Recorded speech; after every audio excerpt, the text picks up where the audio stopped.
starting 3 times a game. DeLone throws 4 interceptions a game at least. And with the lack of their big-name receivers, Muhammad Massaquoi and I don't even know who the hell else they have there. Cribbs. Oh, yeah, Josh Cribbs. But I just don't think that they're going to have any sort of way to stretch the field. Harrison's going to be – I mean, he's not going to come out of the blue like he did the last 3 weeks of the season. So I expect teams to stack the box a little bit more and him struggle a little bit more than he did last 3 games of last year. Yeah, I agree. Until we know what the hell's going on with the Browns, I would hate to waste a draft pick on one of them. All right, so I think we're taking kind of a lot longer than we said we were going to. So let's kind of breeze through our tier 5s. Yeah. 6s, 7s, and 8s.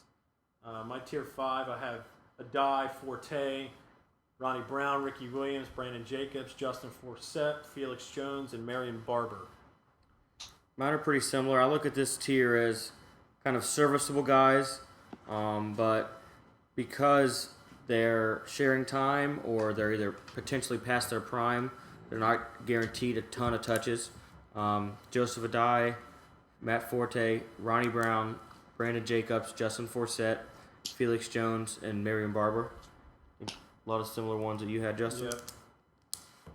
Yep. Weaver. I had the one thing I really didn't. My tier 4 was very similar to y'all's, except for I would push Justin Forsett up into my tier 4 just because I think there's a lot of potential there, and I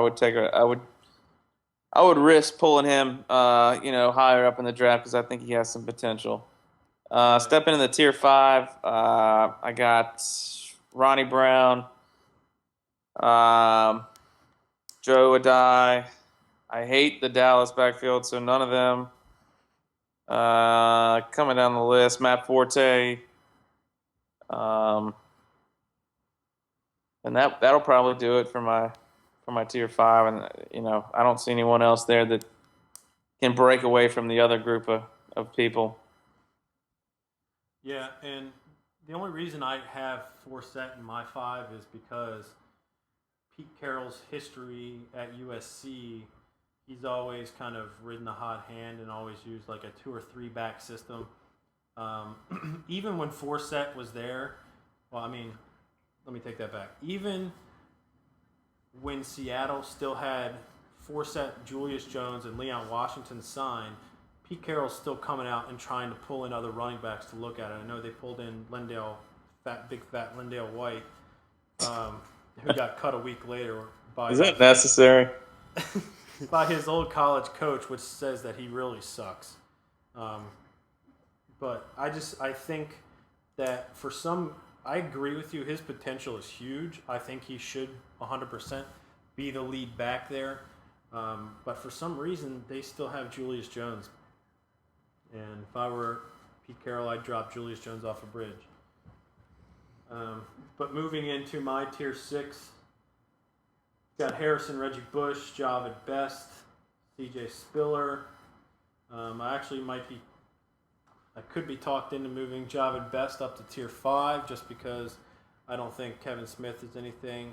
The Lions' offense is improving. They brought in Scheffler and obviously Nate Burleson to stretch the field, along with Calvin Johnson. Stafford's going to be in his second year.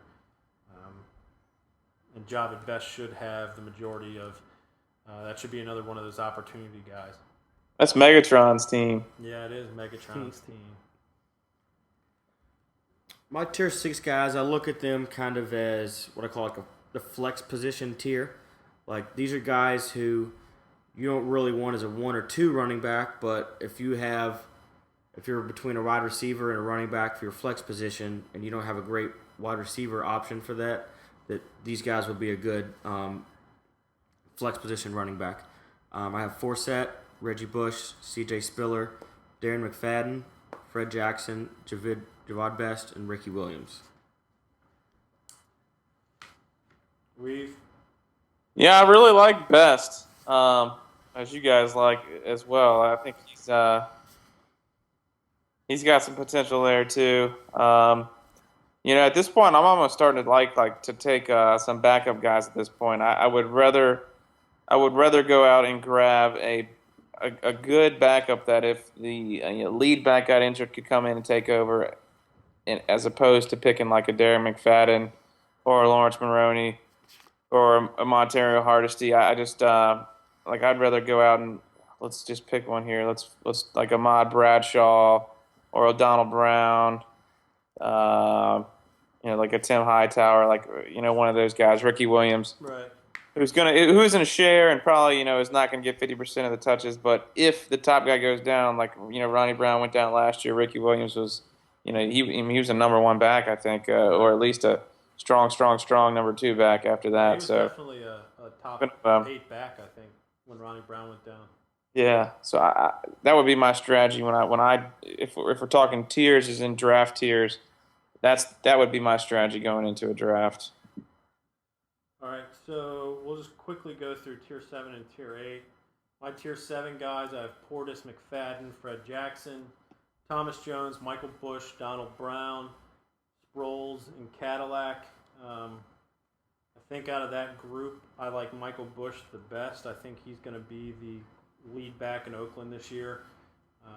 McFadden's still going to get his touches, but I see McFadden lining up in the slot a little bit more and being that scat back out of the backfield.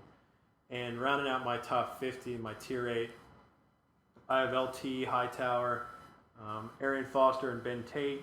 I don't really like the Houston Texans backfield that much. It's too clouded right now. Chester Taylor. I've got Hardesty, Maroney, Ahmad Bradshaw, McGahee, Correll Buckhalter, and Kevin Smith.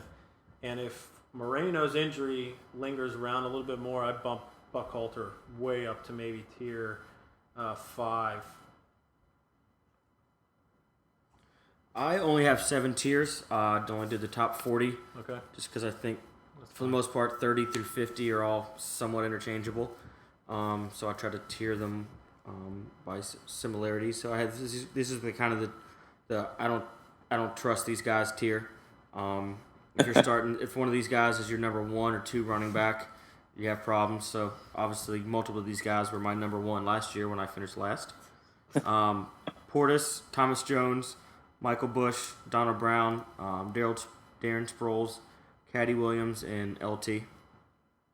So I mean, there's probably 10 other guys that I could replace.